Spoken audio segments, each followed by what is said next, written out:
হয়ে পড়েছে, অসুস্থ হয়ে পড়েছে। ডাক্তারের কাছে গেছে, এমবিবিএস ডাক্তার, বড় ডাক্তার, ডাক্তারের কাছে গিয়েছে। ডাক্তার বলতেছে আপনার প্রসাব পরীক্ষা করতে হইবে। কি পরীক্ষা করতে হবে? প্রসাব পরীক্ষা করতে হইবে। এখন ওই লোক সারা রাত পানি খাইয়া ফজর নামাজ পেশাব করছে এক পলিথিন পেশাব কইরা আলমারির মধ্যে রেখে দিছে। কেউ মধ্যে রাখছে, আলমারির মধ্যে রেখে দিছে। আলমারির মধ্যে রাইখা লোক গেছে বাইরে ঘুরতে। এখন পোলাই আইসা আলমারি থেকে বাইরে পলিথিন ফালাইয়া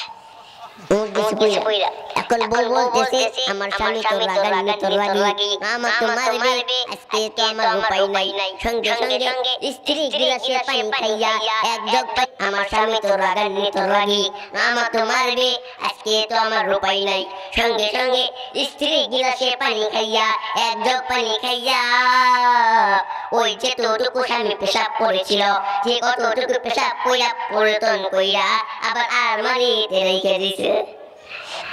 এখন সকালে 10টার সময় এমবিবিএস ডাক্তার বসে আছে, সূরা ফাতিহা পড়তেছে। এইদিকে লোকটি পেশাব নিয়ে গেছে। বলতেছেন ডাক্তার সাহেব, যেহেতু দেখা লাগুক না কেন আপনি পেশাবে পরীক্ষা করে আমার ফলাফল জানিয়ে দেন। এখন নগদে বাঙালি ঠিক কিনা? নগদে কাস্টমার পাইয়া তখন বলতেছে অন্য কাজ কাম বাদে এখন তোমার কাজ করি। ওই ডাক্তার এমবিবিএস ডাক্তার পেশাবটা নিয়া মেশিনের মধ্যে রাইখা যা কপালে হাত দিয়া চুপ করে বসে রয়েছে। এই ডাক্তার কপালে বসে আছেন কেন? কি বলেন না কেন?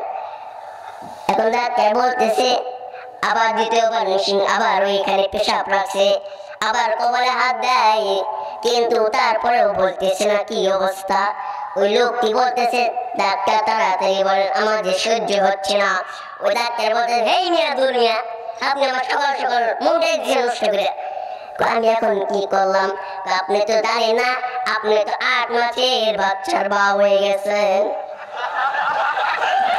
কি হয়ে গেছে? 8 মাসের বাচ্চার বাবা।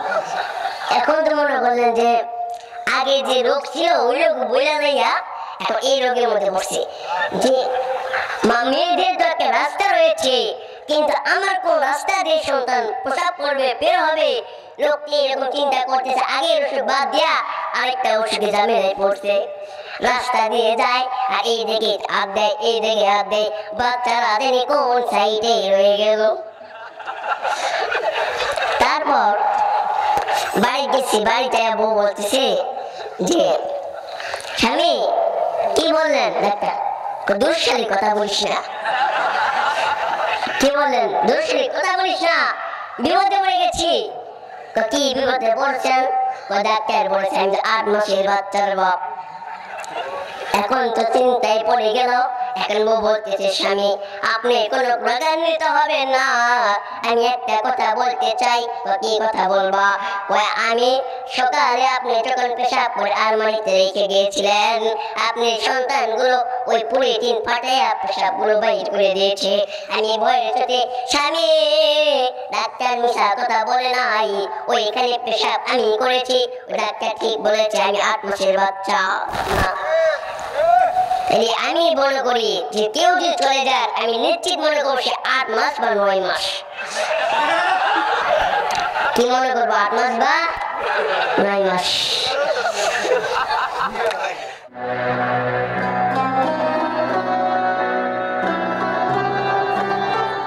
নৌকা চলে না মাঝি সারা, ঋষিকা চলে না ড্রাইভার ছাড়া, মুমিন চলে না ইমান ছাড়া।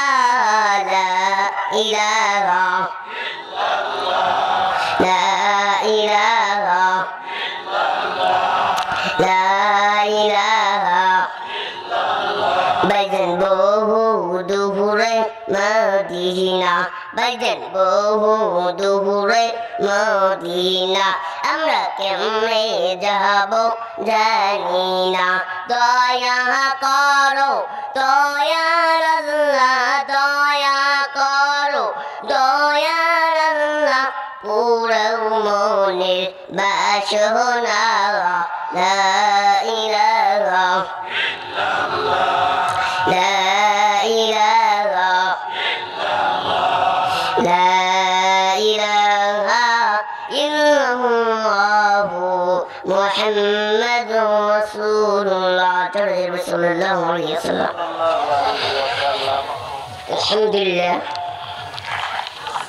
বন্যা নতুন পাড়া কবরস্থান ও ঈদগাহ মাঠে উন্নতি কল্পে আজকের এই মাহফিলের সম্মানিত সভাপতি সাহেব এবং সুরক্ষা পরিচালক এবং দূর দূরান্ত থেকে মুরব্বী আজম এবং পর্দানিশী মা ও বোনেরা সকলকে আমার আন্তরিক সালাম ও অভিনন্দন। আসসালামু আলাইকুম ওয়া রাহমাতুল্লাহি ওয়া বারাকাতুহু।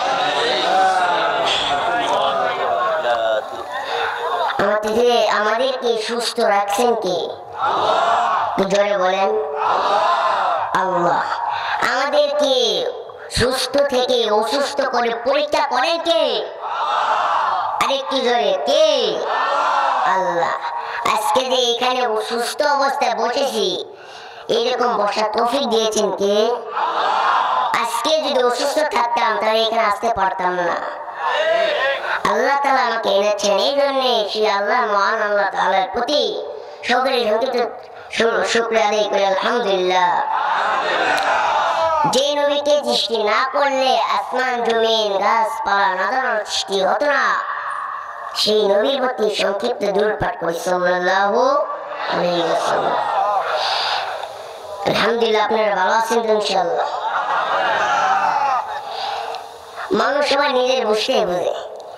আমি আপনাদেরকে বললাম আপনারা কেমন আছেন, নিজের কথা বলেন ভালো আছি, আমার কথা বললেন আলহামদুলিল্লাহ আমি ভালো আছি। আলহামদুলিল্লাহ যে আমরা মুসলমান, আমরা কি ভাই? মুসলমান। আমাদের মুসলমানের যে দায়িত্ব, আমাদের মুসলমানের যে কর্তব্য, আমরা কিন্তু কোনোটাই করতেছি না। না, আমি মুসলমান কামে নয়।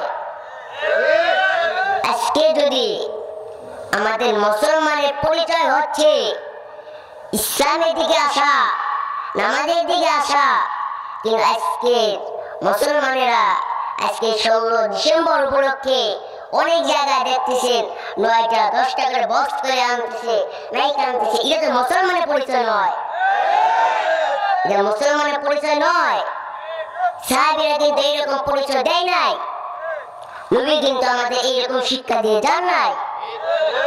আমরা মুসলমান দাবি করতেছি, কিন্তু মুসলমানের যে কর্তব্য আকীদা, যে হুকুম ছিল, কিন্তু আমরা একটা পালন করতেছি না। এই জন্য বলা হয় আমরা মুসলমান। এমন মুসলমান, উসুল পাতা ছিলেন তো আপনারা? উসুল পাতার মধ্যে পানি রাখলে, এরকম রাখলে পানি তখন থাকে, তখন ছেড়ে দেওয়া হয়, পানি জোর করে পড়ে যায়। আমাদের মুসলমান এমন ওয়াজ মাহফিলে যাইয়া কিছু সময় পর তখন আমল হয়, গড়ে যায়, গড়ে যখন ঘুমায়, বিছনা থেকে সকালে ওঠার পর হুজুরে কি বয়ান করেছে কিছুই মনে নেই। আসি নাই? এক পাগলে বাড়ি থেকে আসছে মাহফিলে যাওয়ার জন্য, বউকে বলাচ্ছে, বউ আমি মাহফিলে যেতেছি, তাহলে তুমি এই দরজার কাছে শুয়ে বইলো। এক লোকটি মাহফিলে আসতেছে, মাহফিলে এসে ঘুম পাড়তেছে, ঘুরতেছে ফিরতেছে। এখন হুজুর বয়ান করেছে পেঁয়াজ খাওয়া যাবে না, কাঁচা পেঁয়াজ খাওয়া যাবে না। হুজুর এই বয়ান করেছে, ওই লোকটা মনে করতেছে পেঁয়াজ খাওয়া যাইস না করেছে। একবারে বাড়িতে বউ বয়ান শুনে আসলাম, হুজুর বলেছে যে পেঁয়াজ খাওয়া যাবে না।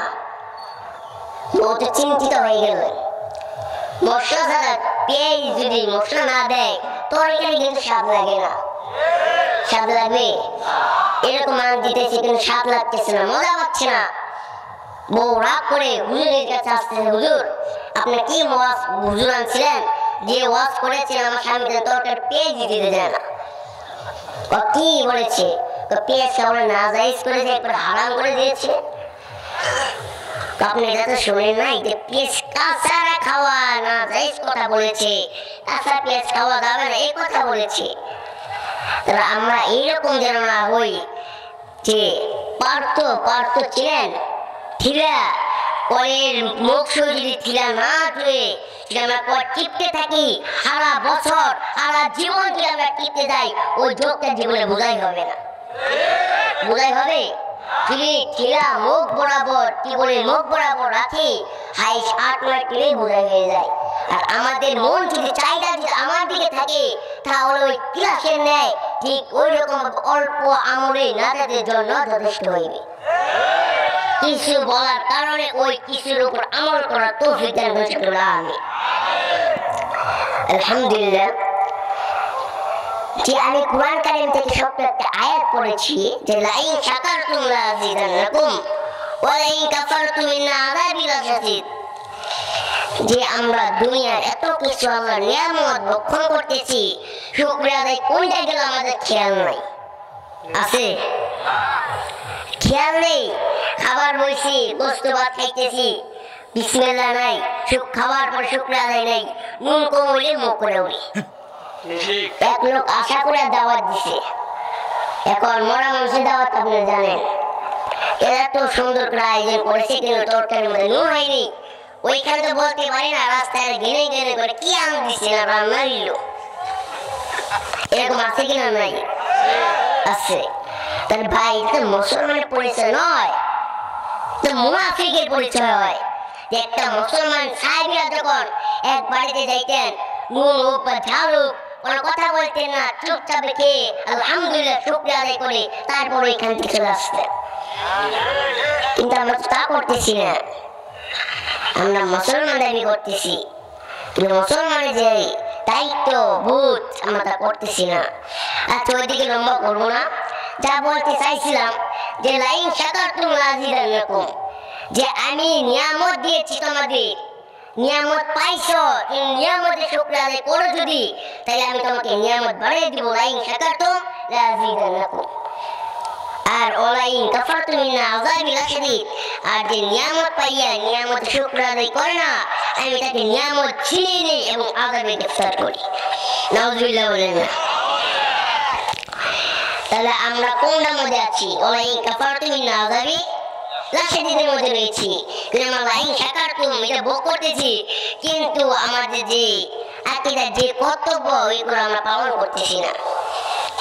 হযরত মূসা আলাইহিস সালাম, মূসা আলাইহিস সালাম ছিলেন, দেখেছেন কোনদিন?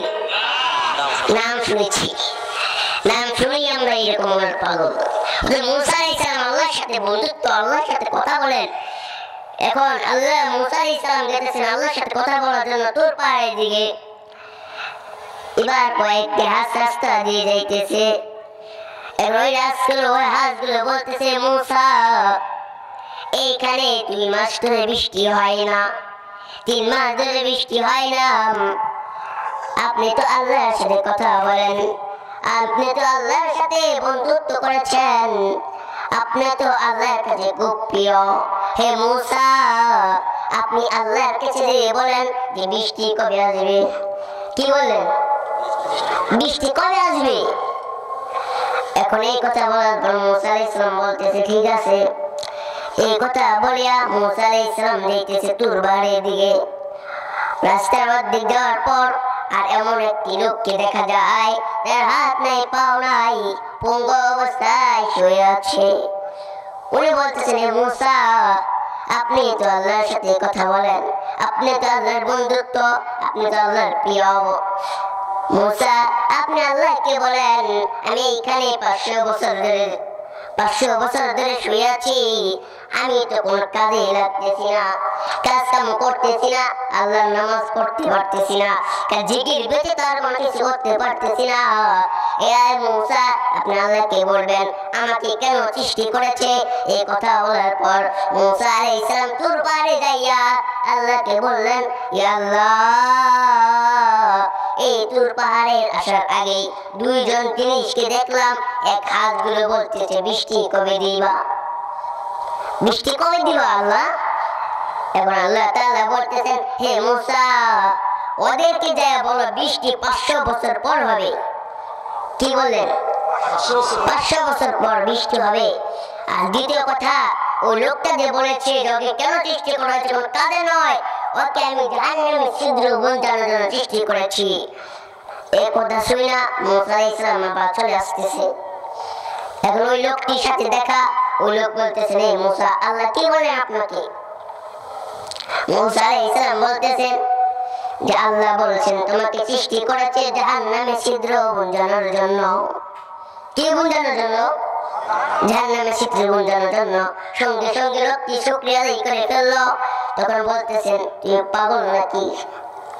এরকম খারাপ সংবাদ পেয়ে কেউ খুশি হয় নাকি? ওই লোকটি বলতেছেন, হে মূসা, আমি তো ভাবেছিলাম আমাকে কোনো কাজের জন্য সৃষ্টি করা হয় নাই, আমি তো আল্লাহর এক কাজে তো উপযুক্ত। আমরা তো আল্লাহর কাজে একটার মধ্যে আমি সহযোগিতা আছি, সাহায্য আছি, এই জন্য আমি শুকরিয়া আদায় করলাম। মূসা আলাইহিস সালাম পাগল বলতে বলতে চলে যাইতেছেন। হাঁসগুলো বলতেছেন, হে মূসা, বৃষ্টি কবে দিবে? মূসা আলাইহিস সালাম বলতেছেন 500 বছর পর বৃষ্টি দিবে। সঙ্গে সঙ্গে হাতগুলো শুকরিয়া আদায় করে ফেলল। শুকরিয়া আদায় করার সঙ্গে সঙ্গে আল্লাহ তাআলার কুদরতে বৃষ্টি বর্ষণ হয়ে গেল। আরো জোরে সুবহানাল্লাহ। মুসলমানের আওয়াজ এত তীব্র হওয়ার কথা নবীজি বলেছেন যে মুসলমান একজন মুসলমানের হুঙ্কার 70 জন কাফের পরাজিত হবে। কিন্তু আমরা তো অনেকজন মুসলমান, আমাদের গলায় কি আওয়াজ নেই? আছে? জোরে বলেন সুবহানাল্লাহ। আলহামদুলিল্লাহ, আওয়াজ কিন্তু অনেক জোরে। আচ্ছা, বলতে চাইছিলাম, মূসা আলাইহিস সালাম এই কথা বলার পর সঙ্গে সঙ্গে বৃষ্টি বর্ষণ হতে লাগলো। এখন হাঁসগুলো হাসতে থাকলো, এই মূসা, আপনি তো সত্য নবী, আপনি তো মিথ্যা বলেন না। আজকে কেন মিথ্যে হলেন? অপমানিত হওয়ার পর মূসা আলাইহিস সালাম আল্লাহর কাছে দোয়া করতেছেন, ইয়া আল্লাহ, আমি তো কোনোদিন মিথ্যা বলি নাই, আজকে কেন আমাকে মিথ্যেবাদী বানাইলা? আমার আল্লাহ বলেন, হে মূসা, তুমি মিথ্যা বলো নাই, আমিও মিথ্যা বলি নাই। কে তুমি কি কোরআন কারীমের মধ্যে পড়ো নাই, লাইন শাকারতুম লাযিদান্নাকুম ওয়া লাইন কাফারতুম ইন্না আযাবি লাশাদীদ? তুমি কি এটা বলো নাই যে যারা আমার নিয়ামত পাইছে, নিয়ামত পাওয়ার আগে শুকরিয়া আদায় করে ফেলছে, এই জন্য তাকে নিয়ামত বাড়াই দিয়েছি, আর যারা নিয়ামত পাইয়া নিয়ামত শুকরিয়া আদায় করে না, তাকে নিয়ামত ছিনিয়ে নেই এবং আদায়ে গ্রেফতার করি। আমাদের শুকরিয়া আদায় করা দরকার কিনা? এই জন্য এত গরম গরম কথা।